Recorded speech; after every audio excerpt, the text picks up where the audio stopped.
Okay, good morning students. Continue करेंगे atomic structure. तो atomic structure को कंटिन्यू करें और आज के इस टॉपिक को स्टडी करें उससे पहले जान लेते हैं थोड़ा सा कि अब तक हम लोगों ने क्या क्या एटॉमिक स्ट्रक्चर में पढ़ा है। तो एटॉमिक स्ट्रक्चर में एक्चुअल में हमें क्या जानना था कि एटम की स्ट्रक्चर कैसी है। तो एटम की स्ट्रक्चर को एक्सप्लेन करने के लिए सबसे पहले हम लोगों ने जो स्टडी किया था वो फंडामेंटल पार्टिकल्स की डिस्कवरी को स्टडी किया और इनकी प्रॉपर्टीज को भी स्टडी किया। इलेक्ट्रॉन, प्रोटॉन, न्यूट्रॉन, ये तीन फंडामेंटल पार्टिकल्स थे। फिर हमें जानना था कि इनकी अरेंजमेंट क्या है। तो क्योंकि ये बहुत छोटे पार्टिकल्स हैं तो एक्चुअल स्ट्रक्चर हम नहीं दिखा सकते आप लोगों को, तो इसलिए हमें उनको दिखाने के लिए इलेक्ट्रॉन, प्रोटॉन, न्यूट्रॉन की एटम के अंदर पोजीशन बताने के लिए हम लोगों ने क्या प्रपोज किए हैं, मॉडल्स प्रपोज किए हैं। तो जो मॉडल्स हैं उन मॉडल्स में सबसे पहले आया था थॉमसन्स मॉडल ऑफ एटम, कर चुके हैं। थॉमसन्स मॉडल की लिमिटेशन हुई तो फिर हमने रदरफोर्ड मॉडल ऑफ एटम पढ़ा। अब पता चला कि रदरफोर्ड मॉडल भी गलत है। It was also rejected. Why it was rejected? तो उसके लिए हमें कुछ और प्रॉपर्टीज को स्टडी करना पड़ेगा। और वो प्रॉपर्टीज क्या थी जो मैंने आप लोगों को पढ़ाई थी पीछे, वो थी क्या? Electromagnetic wave theory. Electromagnetic wave theory ये पिछले वीडियो लेक्चर में हम लोगों ने कर लिया था। Electromagnetic wave theory, electromagnetic wave theory के अकॉर्डिंग अगर कोई सोर्स है, ये सोर्स ले लें, लाइक बल्ब ही ले लो, ठीक है, ये बल्ब ले लिया, तो इससे जो रेडिएशंस एमिट हो रही हैं वो कंटिन्यूअसली एमिट होती हैं। किसकी फॉर्म में? वेव्स की फॉर्म में, ऐसा उसने बताया था। लेकिन इसके बेस पे हम लोगों ने मैटर की काफी सारी प्रॉपर्टीज को तो एक्सप्लेन कर दिया, जैसे कि इंटरफेरेंस था, डिफ्रैक्शन था, ये हमने एक्सप्लेन कर दिया। पर क्या क्या एक्सप्लेन नहीं कर पाए वो थे ब्लैक बॉडी रेडिएशंस और फोटो इलेक्ट्रिक इफेक्ट। ये दो प्रॉपर्टीज को वो एक्सप्लेन नहीं कर पाया। तो इनको एक्सप्लेन करने के लिए हम लोगों को अब क्या पढ़ना है? Particle nature of electromagnetic radiations और प्लैंक्स क्वांटम थ्योरी। तो ये है आज का हमारा टॉपिक जो इसमें हम करेंगे। और इसके बेस पे हम लोग ब्लैक बॉडी रेडिएशंस को भी एक्सप्लेन करेंगे और फोटो इलेक्ट्रिक इफेक्ट को भी। मैंने जैसा बताया बहुत ही सिंपल सा टॉपिक है, तो इजीली आप समझ जाओगे। और इसमें बेस्ड न्यूमेरिकल्स भी आते हैं और कई बार एग्जाम्स में भी एज इट इज आ जाता है। तो थोड़ा सा प्लैंक्स क्वांटम थ्योरी को समझने के लिए आप लोगों को मैं दो केसेस समझाने की कोशिश करता हूँ। दो केसेस क्या हैं? मान लो कि मेरे पास कोई भी एक बंदा है, ये बंदा ले लेते हैं हम लोग, ठीक है, ये बंदा हमने ले लिया, ठीक है, और ये सेकंड कोई दूसरा बंदा है, ठीक है। अब क्या कर रखा है इस बंदे ने के हाथ में टॉर्च है, रात का टाइम था, ये चोर है और ये क्या है? ये मालिक है, मकान का मालिक है। ऐसे समझ लें, ये मकान का मालिक है और ये एक कोई चोर है, ठीक है। ये उसके घर में घुसा तो क्या हुआ, इसने जैसे ही आवाज सुनी, इस बंदे ने जैसे ही आवाज सुनी तो क्या हुआ, इसने टॉर्च जलाई और इसके ऊपर डाली। तो क्या होगा, आप सबको पता है कि ये इसके ऊपर रेडिएशन से डालेगा जो टॉर्च से एमिट हो रही है, ठीक है। और इस बंदे के पास क्या थे? कंकड़ थे, ठीक है। इसके पास क्या थे? कुछ कंकड़ रखे हुए थे और उसने ये कंकड़ भर के लेके आया था। चाकू भी ला सकता है, आपकी मर्जी है, जो भी माने। तो ये कंकड़ लेके आया हुआ था, ठीक है। तो इसने वो कंकड़ इसके ऊपर फेंकने स्टार्ट कर दिए, ठीक है। तो ये जो कंकड़ है ये तो इस तरफ जा रहे हैं, इस तरफ फेंक रहा है और ये इसके ऊपर टॉर्च रोशनी की उसने, ठीक है। अब चेक करते हैं दोनों में डिफरेंस क्या है। अगर हम लोग इसकी बात करें तो ये बंदा तो क्या था? ये था James Clerk Maxwell. James Clerk Maxwell, Maxwell ने क्या किया था कि कंटिन्यूअस रेडिएशन से डाली थी। इसके अकॉर्डिंग जो सोर्स है वो कैसे एमिट करता है? रेडिएशंस को लगातार एमिट करता है। और ये जो था ये क्या है, दिस इज प्लैंक, ये मैक्स प्लैंक है। आप स्पेलिंग को भी ध्यान से देख लें, PLANCK, not PLANK, it is Max Planck. Max Planck के अकॉर्डिंग, जो मैक्स प्लैंक तो क्या कह रहा है कि जो ये रेडिएशंस एमिट कर रहा है वो एक एक करके फेंक रहा है, ठीक है, सारे भी इकट्ठे फेंक दे पर वो अलग अलग जा रही है रेडिएशंस, अलग अलग पैकेट्स की फॉर्म में जा रही है। और ये जो एनर्जी दे रहा है, मैं बता चुका हूं radiations are nothing but the energy, तो ये जो एनर्जी दे रहा है इसको, वो तो कैसे जा रही है बताओ, वो कैसे जा रही है, वो कंटिन्यूअसली जा रही है इन फॉर्म ऑफ वेव्स, लगातार इसके ऊपर गिर रही है। लेकिन क्या ये लगातार गिर रही है क्या, आप लोग बताओ, जो प्लैंक ने बोला, आई बात समझ में। तो इसके अकॉर्डिंग जो एनर्जी एमिट करेगा कोई भी सोर्स, वो लगातार नहीं है, जैसे इसने कंटिन्यूअसली टॉर्च से रोशनी डाली चोर के ऊपर, ठीक है, और जो प्लैंक था, जो चोर था, ऐसे भाई don't take it otherwise, Max Planck was a very very very genius scientist, तो इसलिए ये कहना गलत है, बट समझने के लिए समझ लें, ये घर का बंदा था और ये कोई चोर था, उसने इस जैसे आवाज सुनी तो उसने टॉर्च से लाइट डाल के देखा कि कौन है, और इसने ये डर गया तो इसने एकदम से कंकड़ फेंके, तो क्या हुआ, इसको इसके हिसाब से तो जो रेडिएशंस एमिट हो रही हैं वो डिसकंटिन्यूअसली जा रही हैं, एक एक करके गिर रही हैं, और ये इसके अकॉर्डिंग लगातार गिर रही हैं। This is the basic difference, clear है। तो यहां से आपको पता चल गया होगा, ये पार्टिकल्स थे, ये पार्टिकल हैं, और ये क्या थी, वेव्स थी, समझ रहे हो। देखो जब ये फेंकेगा तो ये बचने की कोशिश करेगा, करेगा कि नहीं, पर क्या टॉर्च से कुछ अफेक्ट होगा क्या उसके ऊपर, चोर को सिर्फ ये पता चला कि भाई किसी ने उसको देख लिया, लेकिन जो पेन होगा, क्या इस टॉर्च से उसको पेन होगा क्या, तो तुम्हारा आंसर होगा नहीं सर, लेकिन जो ये कंकड़ फेंकेगा उससे तो पेन होगा ना। तो इसका साफ मतलब है, इसके अकॉर्डिंग जो रेडिएशंस एमिट होते हैं वो होते हैं पार्टिकल नेचर, और इसके अकॉर्डिंग वो किस फॉर्म में निकलती थी, वेव नेचर में। तो particle nature of electromagnetic radiations, clear है। तो this is the way you can explain. तो क्यों दी गई थी प्लैंक्स क्वांटम थ्योरी, अब होपफुली आपको पिछला सारा याद आ गया होगा। इलेक्ट्रोमैग्नेटिक वेव थ्योरी के अकॉर्डिंग जो सोर्स है वो लगातार रेडिएशंस एमिट करता है, ठीक है, और वो रेडिएशंस क्या होती हैं, they move with the velocity of light, वो वेलोसिटी ऑफ लाइट की वेलोसिटी से चलते हैं, स्पीड से चलते हैं। तो क्या था, why it was proposed to explain black body radiations,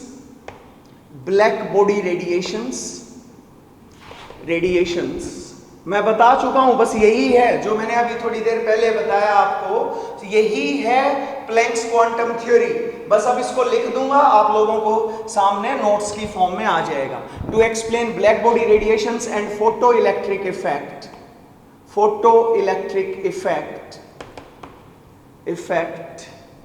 max Planck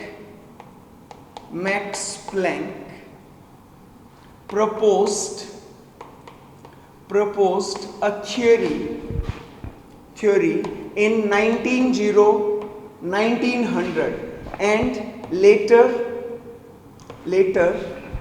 it was extended by Einstein in 1905 में आइंस्टीन ने इसको एक्सटेंड किया था। 1901 के अराउंड किसने इसको प्रपोज किया था, प्लैंक ने प्रपोज किया था। अब ये थ्योरी क्या थी, अकॉर्डिंग टू दिस थ्योरी, बहुत सिंपल सी थ्योरी है, आप लोगों को फटाफट याद हो जाएगा। दिस थ्योरी एनर्जी एमिटेड, ये एनर्जी कौन सी है, मैं यहां पे लिख दूं, रेडियंट एनर्जी एमिटेड और absorbed bye absorbed by any source is not continuous. उसने क्या बोला था कि कोई भी सोर्स लगातार, अभी देखा ना आप लोगों ने, जो घर का मालिक था वो रेडिएशंस दे रहा था लगातार, लेकिन जो मैक्स प्लैंक कह रहा था नहीं, ऐसे नहीं है, वो क्या जाएगा, डिसकंटिन्यूअसली जाएगा, लगातार नहीं जाएगा. Absorbed by any source is not continuous but discontinuous. Absorbed, radiant energy is लिख देता हूं, is emitted or absorbed by any source is not continuous but discontinuously in form of small energy packets. देखा होगा आप लोगों ने, अभी जो डायग्राम मैंने बनाया था, उसने एक कंकड़ फेंका, फिर 2 कंकड़ फेंके, फिर 3 कंकड़ फेंके, तो एक कंकड़ एक एनर्जी का पैकेट था, दूसरा कंकड़ दूसरा एनर्जी का पैकेट था, तीसरा कंकड़ तीसरा एनर्जी का पैकेट था. In small energy packets known as, क्या बोलते हैं इनको, नोन एज क्वांटास. क्या बोलते हैं इनको, क्वांटास. और इन केस ऑफ लाइट, अगर आप जो ये एनर्जी पैकेट्स आ रहे हैं वो लाइट की फॉर्म में आ रहे हैं, जैसे सन से लाइट आ रही है या किसी बल्ब से लाइट आ रही है, तो वो लाइट से जो एनर्जी पैकेट्स आएंगे, इन केस ऑफ लाइट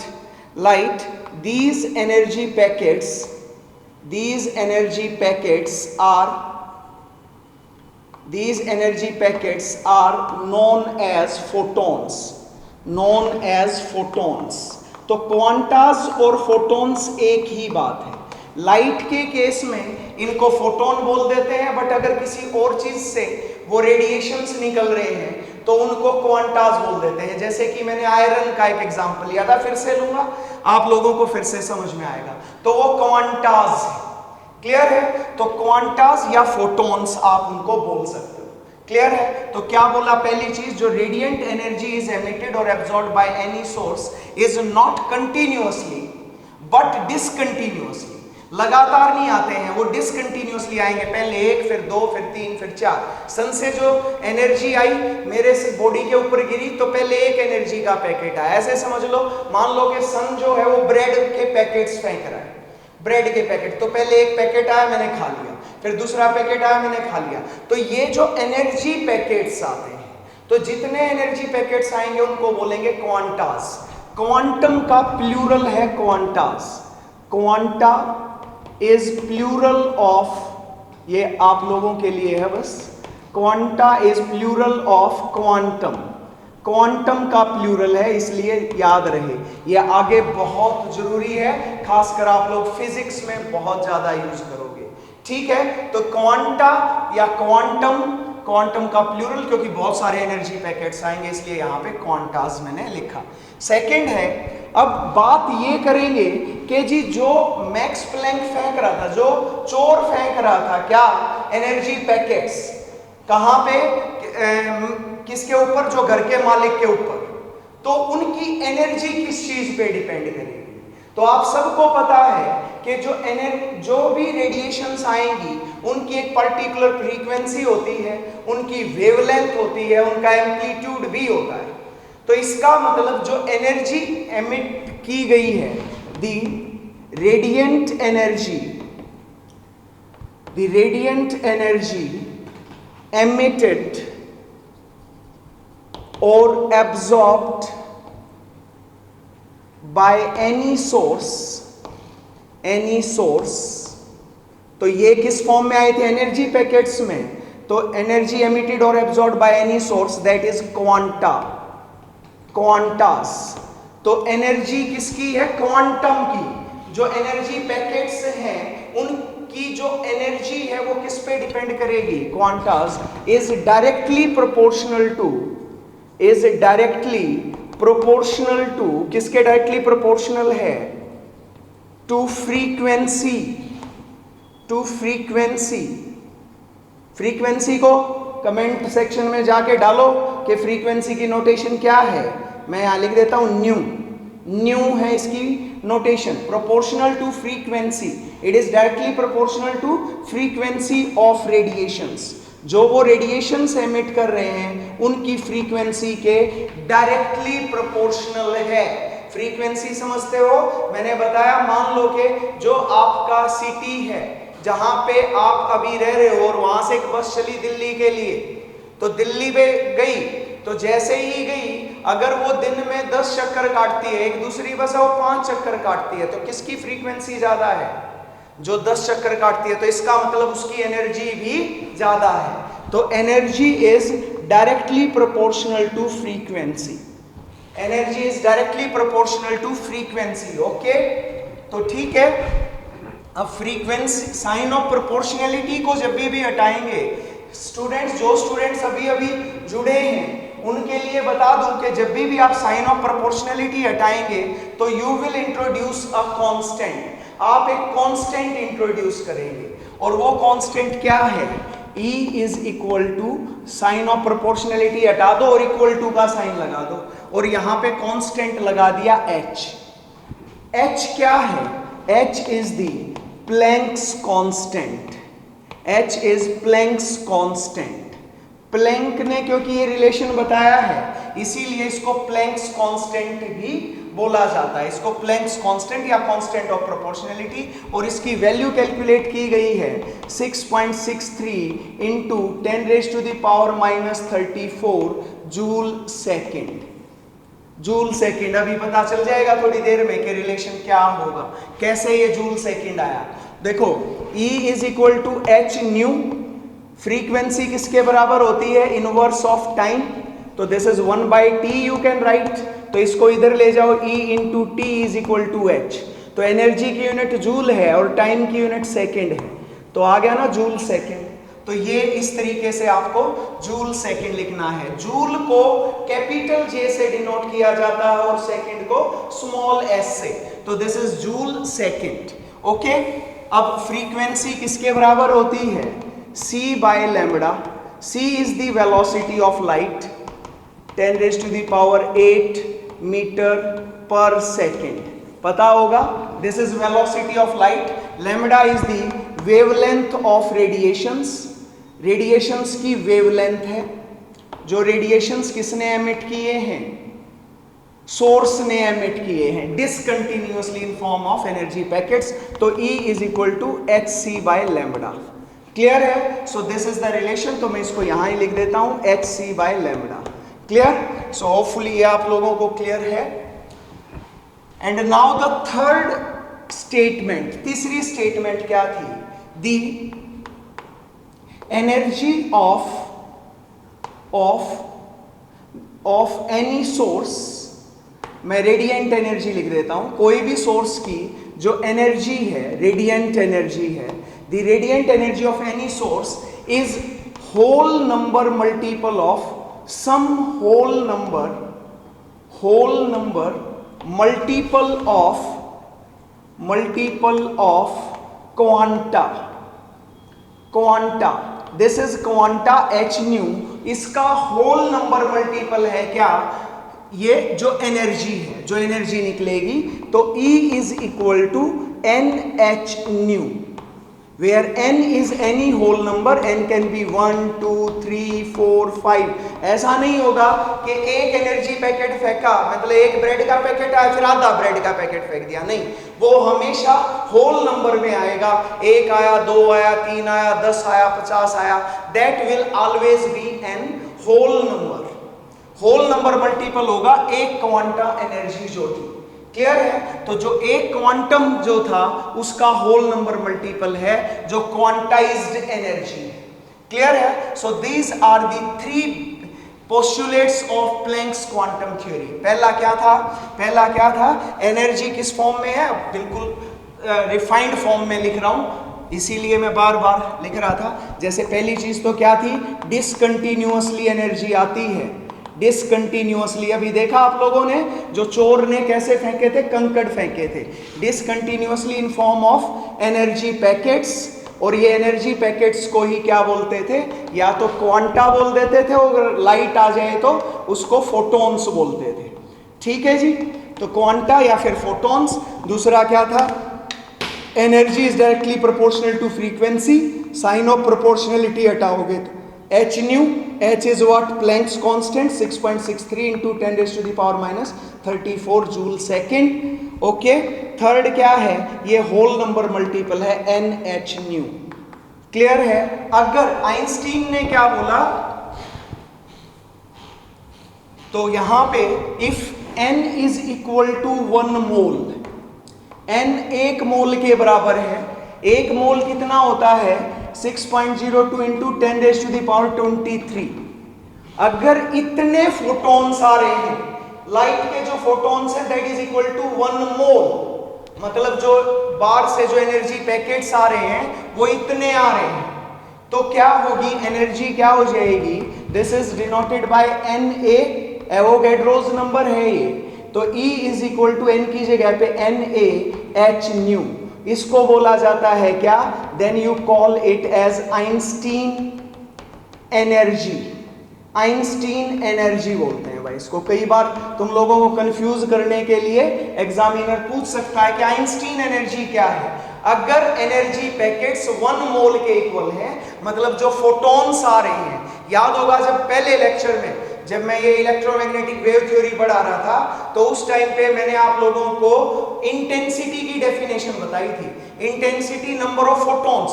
तो ये है वो फोटॉन्स जो एनर्जी पैकेट्स हैं जो आ रहे हैं हमारे पास, अभी आज भी बताऊंगा। तो ये हैं भाई सारी बातें जो आपको पता होनी चाहिए। Okay, so now let us continue. अब इस थ्योरी पे बेस्ड हम लोग एक्सप्लेन करेंगे ब्लैक बॉडी रेडिएशंस और फोटो इलेक्ट्रिक इफेक्ट। तो let us start explanation of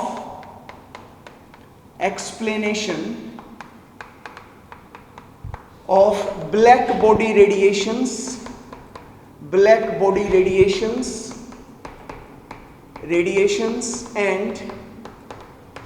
and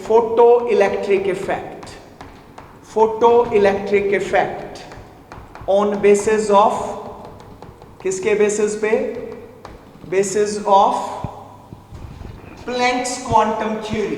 planks quantum theory के बेसिस पे अब हम लोग पहले करते हैं ब्लैक बॉडी रेडिएशंस। तो याद है ब्लैक बॉडी रेडिएशंस क्या थे, तो ब्लैक बॉडी रेडिएशंस थे radiations emitted by any black body. क्या था ब्लैक बॉडी, फॉर एग्जाम्पल मैं ये पीछे लिखवा चुका हूं इसलिए अब डायरेक्ट मुद्दे पे आएंगे। ब्लैक बॉडी क्या होती है, जो परफेक्ट एमिटर हो और परफेक्ट एब्जॉर्बर हो। जो आप दें, आपने येलो कलर की वेवलेंथ दी तो येलो को ही एमिट कर देगा, आपने रेड कलर की वेवलेंथ दी तो रेड कलर को ही एमिट कर देगा। तो black body radiations when iron is heated, जब आयरन को हीट किया गया तो क्या हुआ, then its colour changes from, कहां से कहां पे, चेंजेस फ्रॉम सबसे पहले yellow to red to blue,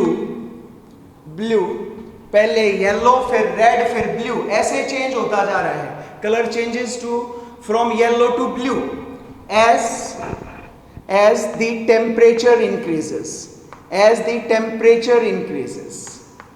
temperature बढ़ता है। तो अब आप लोगों को पता है कि अगर तो ये कंटिन्यूअसली चलता है ऐसे, जैसे मैंने पीछे भी पिक्चर बना के बताया था आप लोगों को, ये मेरे पास क्या है, ये आयरन का पीस है। तो जैसे इसको हीट करेंगे तो क्या करना चाहिए, इसको रेडिएशंस ये कंटिन्यूअसली एमिट कर रहा है, तो धीरे धीरे क्या होगा, अगर मैं इसका टेम्परेचर बढ़ा दूं तो इससे क्या होनी चाहिए थी, इसकी इंटेंसिटी बढ़नी चाहिए थी सिर्फ, या रेडिएशंस भी बढ़ती। तो ये मैं एक्सप्लेन किया था ग्राफिकली, तो इसकी इंटेंसिटी में चेंज आना चाहिए था। तो अगर इंटेंसिटी में चेंज आने से क्या नहीं चेंज होता, फ्रीक्वेंसी नहीं बदलती, और फ्रीक्वेंसी या वेवलेंथ अगर नहीं बदलेगा तो कलर में भी चेंज नहीं आना चाहिए था। तो फिर कलर क्यों चेंज आया, तो एज द टेम्परेचर इंक्रीजेस, अब क्या है, according to Planck's quantum theory क्या होगा बताओ। प्लैंक्स क्वांटम थ्योरी, आप लोग सोचो, जो चोर था वो कंकड़ फेंक रहा था, जैसे जैसे उसको गुस्सा आ रहा था, टेम्परेचर बढ़ रहा था उसका, वो और ज्यादा तेजी से कंकड़ फेंकेगा। बताओ होगा कि नहीं ऐसे? तो आपका आंसर है यस सर, ऐसे ही होगा। जैसे जैसे वो उसको गुस्सा होगा वैसे वैसे टेम्परेचर की एनर्जी बढ़ेगी, और वैसे वैसे कंकड़ की एनर्जी बढ़ेगी तो इसका मतलब फ्रीक्वेंसी भी बढ़ेगी, और अगर फ्रीक्वेंसी बढ़ी इसका मतलब क्या है? इसका मतलब कलर में भी चेंज आएगा। According to Planck's quantum theory, energy is emitted continuously, correct me, okay, discontinuously in form of small energy packets, और ये एनर्जी पैकेट्स क्या हैं? These are क्वांटास की फॉर्म में आएगा, ठीक है? तो लगातार बढ़ेगा। As temperature increases, energy of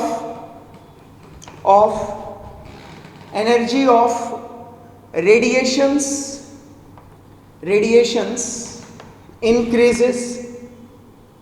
increases, and as energy is directly proportional to frequency, hence frequency of radiations also increases. Frequency भी बढ़ेगी। अब आप लोग मुझे बताओ कि आप लोगों ने इलेक्ट्रोमैग्नेटिक स्पेक्ट्रम पढ़ा था, उसमें विजिबल रीजन इन 7 कलर से मिलके बना है, विबज्यो, यही है VIBGYOR। अब फ्रीक्वेंसी इधर क्या हो रही है, आप लोग अगर चेक करें तो फ्रीक्वेंसी क्या होती जा रही है? घटती जा रही है।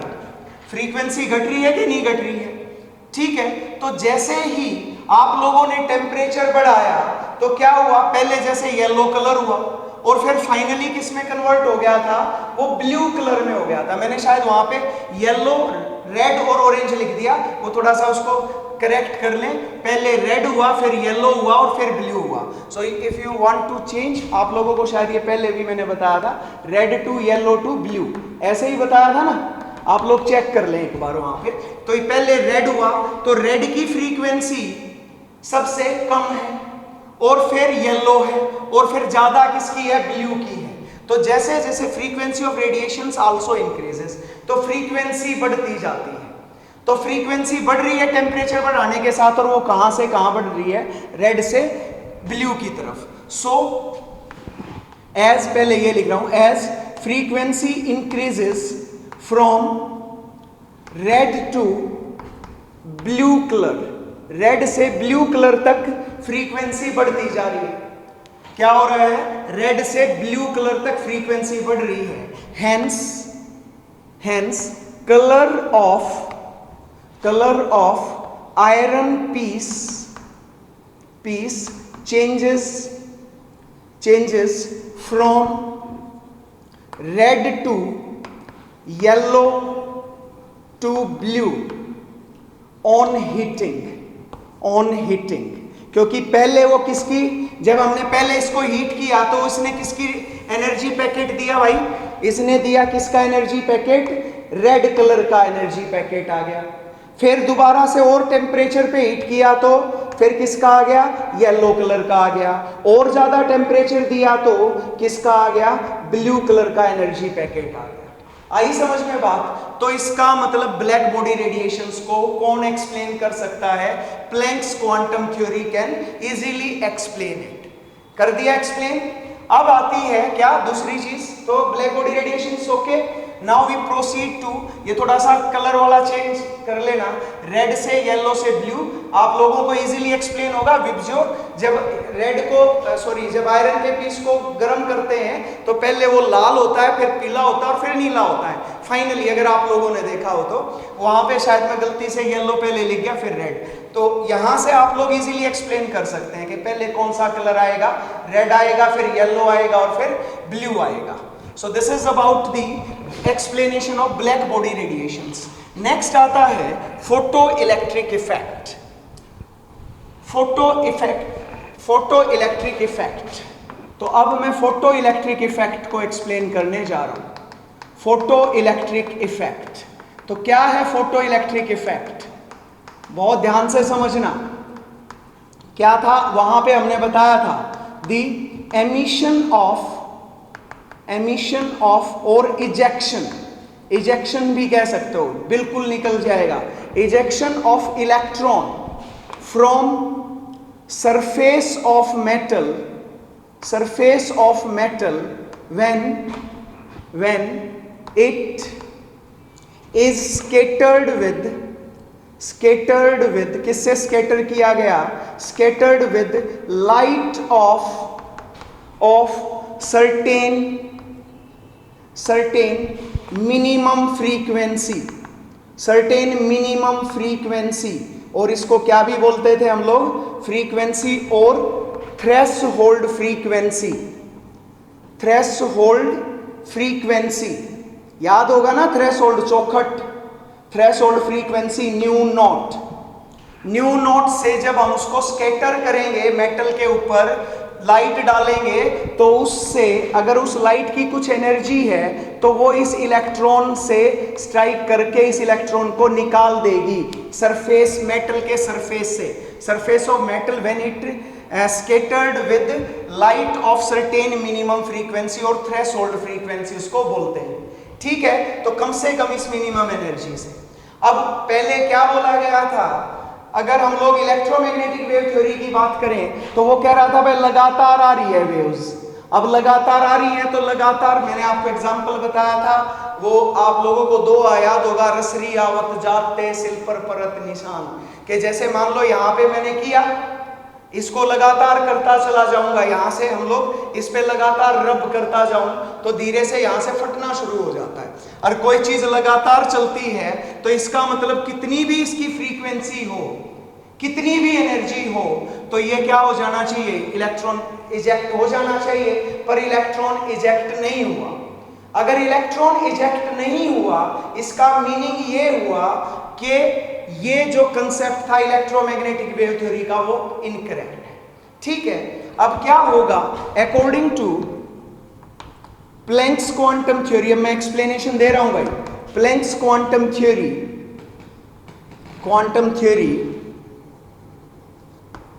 Energy, radiant energy emitted by any source, energy is emitted by any source discontinuously in form of small energy packet if, अब ध्यान से समझो, ये एनर्जी पैकेट जैसे एक बार इसको रब कर दिया, फिर दोबारा रब कर दिया, फिर कितनी बार करते जाओ, इस पे कोई निशान नहीं होने वाला। लगातार चलता तो हो जाता, लगातार आता तो ये निकल जाता, बट क्यों नहीं निकला? क्योंकि ये डिसकंटिन्यूअसली आ रही है, ऐसा प्लैंक बोलता है। ठीक है, सो इफ, अब ध्यान से समझेंगे, so if the metallic surface is scattered with, scattering hopefully आप सबको पता ही है, scattered with light of energy lesser than work function, याद है वर्क फंक्शन क्या है? W not. वर्क फंक्शन से अगर कम लाइट की एनर्जी इस पे डालें, मतलब थ्रेशोल्ड एनर्जी, यहां लिख देता हूं, और थ्रेशोल्ड एनर्जी मतलब फ्रीक्वेंसी के कोरस्पॉन्डिंग एनर्जी को थ्रेशोल्ड एनर्जी बोलेंगे। ठीक है, या उसको वर्क फंक्शन से कम डालेंगे, energy lesser than work function or threshold energy, then it will not remove या eject electron from the surface of metal. Metal के सरफेस से ये इलेक्ट्रॉन को इजेक्ट नहीं करेगा. From the surface of metal, metal के सरफेस से क्या नहीं करेगा, इलेक्ट्रॉन को नहीं निकालेगा, क्योंकि वो उसके पास उतनी एनर्जी है ही नहीं. अगर उतनी एनर्जी होती तो निकाल देता. But if the energy of light is equal to or greater than W naught, that is threshold energy or work function, then it will dislodge या eject. और eject, लॉज तो सुन रखी होंगी, जहां पे जाके कई बार लॉज में रुकते हो तुम लोग, तो रुकना, और डिसलॉज मतलब ना रुकना. तो इलेक्ट्रॉन वहां से निकल जाएगा या इजेक्ट हो जाएगा. विल डिसलॉज और eject from the surface of metal के सरफेस से निकल जाएगा. आई बात समझ में? तो अगर ये एनर्जी पैकेट आया, मान लो ये इलेक्ट्रॉन था, मैं पूरा एक्सप्लेन किया था, ये कर्नल से जुड़ा हुआ है, तो मान लो 30 जूल एनर्जी से निकला है, तो ये यहां से कब निकलेगा, तो यहां से एनर्जी का पैकेट आया. मान लो मुझे एक वेट उठाना है और मैं उस वेट के लिए मुझे एनर्जी चाहिए 40 जूल, और मैंने बार से ब्रेड खाई 30 जूल की, तो क्या उठा लूंगा? क्या नहीं. तो फिर से खाली 30 जूल की, तो तुम क्या कहोगे, सर 60 जूल होगी? नहीं, 30 जूल तो उसको पहली बार ट्राई करने में ही कंज्यूम होगी. तो फिर से मुझे क्या चाहिएगा, 30 जूल फिर खाई, फिर नहीं उठा, तो मुझे एक ही बार में या तो 40 जूल या इससे ज्यादा की एनर्जी लेनी पड़ेगी, तो ही जाके वेट निकलेगा. तो या तो ये इक्वल टू और ग्रेटर देन 30 जूल से ये निकलेगा. ठीक है. अब यहां से आपको और कुछ जो समझना है, वो क्या समझना है, इफ, तो यहां से समझे भाई बच्चों इसको. अगर हमने if energy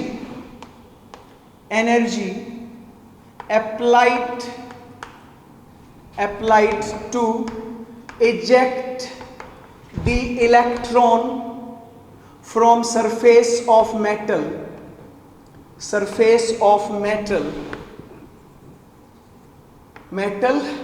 is greater than threshold energy or work function, then तो क्या होगा बताओ. आप लोग कमेंट में डालना है ये चीज कि आपने 30 जूल से ज्यादा, इसको निकालने के लिए ये कर्नल है, इलेक्ट्रॉन से जुड़ा हुआ है, 30 जूल एनर्जी, और मैंने यहां पे दे दी 31 जूल, तो क्या होगा, इस 1 जूल से क्या होगा. अब देखो ये चौक मेरे हाथ पे रखा हुआ है, इसको गिरना है, तो गिरने के लिए इसको मिनिमम इतनी एनर्जी चाहिए. ठीक है. पर अगर मान लो मेरे पास, मैं ये ले लेता हूं, ड्राई सेल ले लेते हैं. ओके, आज कोई चौक ही नहीं दिख रहा है. ठीक है, ये ले लेते हैं. ठीक है. अब क्या हुआ, जैसे ही मैंने इसको एनर्जी दी तो ये यहीं गिर गया. अगर मैंने इसको ज्यादा एनर्जी दे दी तो आगे की तरफ चला गया कि नहीं चला गया. तो ये आगे की तरफ क्यों गया, या तो यहीं गिर जाता. इलेक्ट्रॉन इससे लूज होके इसके सरफेस पे ही फ्रीली मूव कर सकता था अगर 30 जूल देते तो. अब वैसे इससे जुड़ नहीं रहा तो इलेक्ट्रॉन फ्रीली मूव करता. बट अगर 1 जूल दे देंगे तो ये 1 जूल किस में कन्वर्ट हो जाएगी, उसकी काइनेटिक एनर्जी में. काइनेटिक एनर्जी उसको और आगे लेके जाएगी, तो ये किस में कन्वर्ट हो जाएगी. Then this extra energy will convert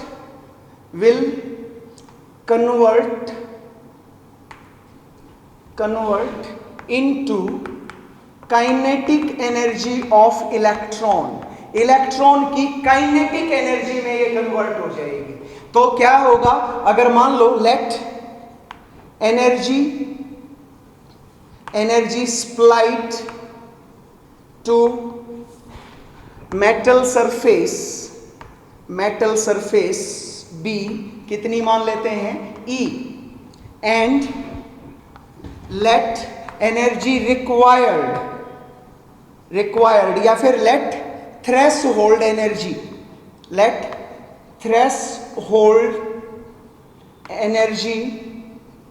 B W0 मान लेते हैं, ठीक है। और E क्या है, E W0 से बड़ा है, तो क्या होगा E माइनस W0, 31 माइनस 30, ये एनर्जी हमने सप्लाई की E इज इक्वल टू 31, और ये रिक्वायर्ड कितनी थी W0, तो कितनी एक्स्ट्रा एनर्जी गई, that is equal to kinetic energy. वो किसके बराबर होगी, काइनेटिक एनर्जी के, 1 जूल काइनेटिक एनर्जी में। So this is kinetic energy. तो kinetic energy is equal to, energy किसके बराबर है, h न्यू, और ये किसके बराबर है, h न्यू नॉट। अभी क्या था Planck's quantum theory, E is equal to h nu, तो W0 भी तो एनर्जी है ना, ये थ्रेशोल्ड एनर्जी है, तो यहाँ पर फ्रीक्वेंसी थ्रेशोल्ड फ्रीक्वेंसी, तो kinetic energy is equal to h into nu minus nu naught. तो काइनेटिक एनर्जी हाफ mv² होता है, and it is h into nu minus nu naught. तो ये रिलेशन है जी आपको जो जानना चाहिए, and this equation is known as, ये आपके पास एग्जाम में आती है, this is known as the Einstein photo electric equation, it was explained bye Einstein. तो इसीलिए इस इक्वेशन का नाम क्या है, this is called Einstein photo electric equation, this is Einstein photo electric equation. Clear है, तो इसको बोला जाता है, ये काइनेटिक एनर्जी है।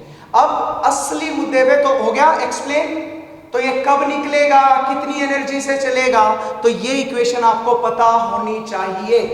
क्लियर है, होपफुली बिल्कुल क्लियर होगा, तो इसमें कुछ खास बात है नहीं। नेक्स्ट आता है, इसमें एक स्टॉपिंग पोटेंशियल टर्म है, मैं एक बार वो भी एक्सप्लेन कर दूं, then this topic will be over. Stopping potential, stopping potential कई बार इसी पे बेस्ड क्वेश्चन आ जाता है। बस now the topic is over, बस ये इतना ही था। Stopping potential is denoted bye V0 से दिखाते हैं। दिस इज नॉट वेलोसिटी, ना तो ये वेलोसिटी है ना ये फ्रीक्वेंसी है, दिस इज पोटेंशियल। पोटेंशियल की नोटेशन V होती है, तो स्टॉपिंग पोटेंशियल है V0। अब देखो, आप लोगों ने फोटो इलेक्ट्रिक इफेक्ट में देखा था, क्या हुआ था, एक ये वाला पार्ट ले लिया था, ये डिटेक्टर लिया था, और यहां से हम लोग पोटेंशियल दे रहे थे, बाहर से अप्लाई कर रहे थे, ठीक है। तो यहां से इसको इस तरीके से करते हैं, ये नेगेटिव पॉजिटिव, ओके। तो क्या हुआ, इस पे नेगेटिव चार्ज आ जाएगा, तो नेगेटिव, तो इससे इलेक्ट्रॉन निकलेंगे, तो इस ये क्या हो गया आपका कैथोड, और ये हो गया एनोड, ये कैसा चार्ज हो गया, पॉजिटिव। तो यहां पर क्या रहा है, इलेक्ट्रॉन, जैसे ही आपने यहां से लाइट डाली, याद होगा फोटो इलेक्ट्रिक इफेक्ट बहुत अच्छे से एक्सप्लेन किया था, यहां से लाइट डाली, किससे, ये न्यू फ्रीक्वेंसी की या ई एनर्जी की है, तो यहां से इलेक्ट्रॉन निकल के और किधर चलना शुरू हो गए, इस डायरेक्शन में इलेक्ट्रॉन का मूवमेंट हो गया, इलेक्ट्रॉन चलना शुरू हो गए इस डायरेक्शन में। अब क्या करते हैं, हम एक पोटेंशियल अप्लाई करते हैं अपोजिट डायरेक्शन में। मान लो ये इलेक्ट्रॉन चल रहा है, तो ये मैंने पोटेंशियल अप्लाई किया, पोटेंशियल, मान लो यहां पे हमने ये पॉजिटिव चार्ज ले लिया और ये ले लिया नेगेटिव चार्ज, ठीक है। मैंने अपोजिंग पोटेंशियल अप्लाई कर दिया, जो ये वाला पोटेंशियल था, ये वाला नहीं, इसका अपोजिट, मतलब जो जहां पॉजिटिव था वहां नेगेटिव रख दिया, जहां पॉजिटिव था, जहां पे नेगेटिव था वहां पॉजिटिव रख दिया। अब इलेक्ट्रॉन की डायरेक्शन किधर चल रही है, इधर, और पोटेंशियल किधर रख रहा है। अब इलेक्ट्रॉन जब इधर जाएगा, काइनेटिक एनर्जी से मूव करेगा कि नहीं, काइनेटिक एनर्जी से मूव करेगा, तो किसके किसमें, इधर से जो पोटेंशियल में, जब यहां से पोटेंशियल अप्लाई करूंगा, तो ये पोटेंशियल क्या करेगा, इस इलेक्ट्रॉन को इधर आने से रोकेगा, रोकेगा कि नहीं, क्योंकि इस पे नेगेटिव चार्ज है, इस पे नेगेटिव है, रिपेल करेंगे। तो जब ये चलेगा, तो किस पोटेंशियल के ऊपर जो काइनेटिक एनर्जी है इलेक्ट्रॉन की, वो जीरो हो जाएगी, मतलब अब इलेक्ट्रॉन नहीं चलेगा, मतलब इसकी वेलोसिटी जीरो हो जाएगी, रिपेल कर रहा है, मैं उतना ही पोटेंशियल बढ़ाते जा रहा हूं। जिस पोटेंशियल के ऊपर इलेक्ट्रॉन की वेलोसिटी जीरो हो जाए, मतलब अब इलेक्ट्रॉन मूव ना करे, उस पोटेंशियल को क्या बोलते हैं? Stopping potential. So what is the stopping potential? The potential applied, the minimum potential you should write, the minimum potential applied to stop the electron, is known as stopping potential. That is known as stopping potential. मतलब stopping potential पे अब देखो stopping potential क्या हुआ। अब यहां से आपको एक चीज जाननी चाहिए, क्या मैं पोटेंशियल को काइनेटिक एनर्जी के बराबर लिख दूं? तो तुम्हारा आंसर होगा नहीं सर, पोटेंशियल तो वोल्ट में और एनर्जी हमारी है जूल में, तो दोनों के दोनों अलग हैं। पोटेंशियल अलग हो गया और जूल अलग हो गया, तो ये दोनों को कोरिलेट नहीं कर सकते आप। तो क्या होगा? तो उसके लिए आपको जानना चाहिए relation between joule and electron volt, या एनर्जी और इलेक्ट्रॉन वोल्ट में क्या रिलेशन है। याद रहे 1 electron volt is equal to, this is E for electron, V is volt. Electron volt, electron पे कितना चार्ज है? 1.6 इंटू 10⁻⁻19 कुलाम्स, और ये वोल्ट हो गया। तो कुलाम्ब वोल्ट क्या होता है? Is equal to 1 joule. 1 coulomb volt is equal to 1 joule. So what is 1 electron volt equal to 1 joule? हो गया, sorry, is equal to 1.6 into 10⁻⁻19 coulomb volt था या जूल। तो इलेक्ट्रॉन वोल्ट को आप जूल में कन्वर्ट कर सकते हो। याद रहे coulomb into charge into potential, this is charge into potential, ये एनर्जी होती है। तो कुलाम्ब वोल्ट, तो इलेक्ट्रॉन वोल्ट और कुलाम्ब वोल्ट या जूल में क्या रिलेशन है? वो ये रिलेशन है। तो क्या मैं वोल्ट को काइनेटिक एनर्जी के बराबर रख सकता हूं? तो नहीं। तो याद रहे, सो electron EV0 stopping potential is equal to kinetic energy of electron. जब आप इतनी एनर्जी दोगे तो ही वो एनर्जी किसके बराबर होगी? इस पोटेंशियल के बराबर होगी। जब आप EV0 इतना पोटेंशियल देंगे तो ये काइनेटिक एनर्जी के बराबर आ सकता है। अब यहां से आप लोग देखें कि एक रिलेशन आई थी, kinetic energy is equal to Hν minus Hν0, Einstein photo electric equation. Kinetic energy किसके बराबर है? EV0 Hν minus Hν0। तो ये रिलेशन भी आपको यूज करनी है और ये आपको हमेशा याद भी रखनी चाहिए। क्लियर है? तो आज के इस वीडियो लेक्चर के अंदर अब आपको क्या पता चल गया? अब तो थोड़ा सा दिमाग में आया होगा, सर जब हम इंटरफेरेंस, डिफ्रैक्शन इनको एक्सप्लेन कर रहे थे तो हम लोग क्या मान रहे थे? इलेक्ट्रोमैग्नेटिक रेडिएशंस को वेव। और जैसे ही हम लोग फोटो इलेक्ट्रिक इफेक्ट और ब्लैक बॉडी रेडिएशन एक्सप्लेन करने लगे तो हम क्या मानने लगे? इनको पार्टिकल। तो इसका मतलब ये हुआ कि अगर हमें इंटरफेरेंस, डिफ्रैक्शन, रिफ्लेक्शन एक्सप्लेन करना है तो आपको वेव मानना पड़ेगा, और अगर आपको ब्लैक बॉडी रेडिएशंस को या फोटो इलेक्ट्रिक इफेक्ट को एक्सप्लेन करना है तो आपको इनको पार्टिकल नेचर मानना पड़ेगा। इसका मतलब उनके पास दोनों ही नेचर अवेलेबल है, और जिस आदमी की दो नेचर हो, हाँ भी और ना भी, उसको क्या बोलते हैं? दोगला बोलते हैं। और दोगले को इंग्लिश में बोलते हैं ड्यूअल नेचर। तो ड्यूअल नेचर किसकी है? Electromagnetic radiations are dual in nature, वो ड्यूअल है। क्लियर है? उनकी पार्टिकल नेचर भी है और वेव नेचर भी है। होपफुली क्लियर हो गया होगा। सो this is all about the today's lecture and this is all about the particle nature of electromagnetic radiations. Hopefully सारा का सारा लेक्चर आपको क्लियर हो गया होगा। मैं एक बार इसको कंक्लूड कर देता हूं। तो आप लोगों ने देखा प्लैंक्स क्वांटम थ्योरी क्यों एक्सप्लेन की गई थी? टू एक्सप्लेन, किस लिए? बहुत छोटा सा टॉपिक था। To explain particle nature, to explain black body radiation and photo electric effect. क्या थी ये थ्योरी? कि भाई डिसकंटिन्यूअसली एनर्जी एमिट होगी, डिसकंटिन्यूअसली होगी, किस फॉर्म में होगी? एनर्जी पैकेट्स में, जिनको हम बोलते हैं क्वांटाज या फिर फोटॉन्स, और ये energy directly proportional to frequency, sign of proportionality हटाओगे तो कांस्टेंट, ये एक फोटोन है तो यहां से h न्यू हो गया।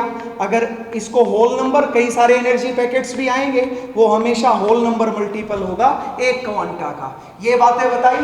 अब इसके बेस पे ब्लैक बॉडी रेडिएशन से एक्सप्लेन भी हो गया था, फोटो इलेक्ट्रिक इफेक्ट भी हो गया, और इसके बेस पे अगर हम लोग फोटो इलेक्ट्रिक इफेक्ट की बात करें, अगर हमने एनर्जी दे दी, कितनी energy they the, more than the energy is more than the threshold energy, threshold energy से, तो ये ज्यादा एक्स्ट्रा एनर्जी किस में कन्वर्ट हो जाएगी, काइनेटिक एनर्जी में। तो H nu minus H nu naught, तो ये काइनेटिक एनर्जी। काइनेटिक एनर्जी और पोटेंशियल में क्या रिलेशन है, kinetic energy is equal to E V naught. What is E V naught, V naught is the stopping potential. Stopping potential नाम से ही पता चल रहा है वो स्टॉप करेगा। अच्छा एक चीज और सोचो तुम लोग, अगर मान लो मैं इंटेंसिटी बढ़ाता हूं यहां से, याद होगा, अब वो चीज भी एक्सप्लेन नहीं की हमने, अब कर देता हूं यहां से, ठीक है। ये पोटेंशियल दे रहे हो, इलेक्ट्रॉन यहां से चल रहा है, यहां से जब हमने ये सोर्स, लाइट का सोर्स अटैच किया था और हमने क्या किया, इंटेंसिटी बढ़ा दी। व्हाट इज इंटेंसिटी, अब पिछला वीडियो देखना, पिछले वाला वीडियो जब देखोगे जहां पे इंटेंसिटी को एक्सप्लेन किया गया है, तो बताया था number of photons passing through the unit area in unit time. Unit time में कितने फोटॉन्स यूनिट एरिया से पास होते हैं।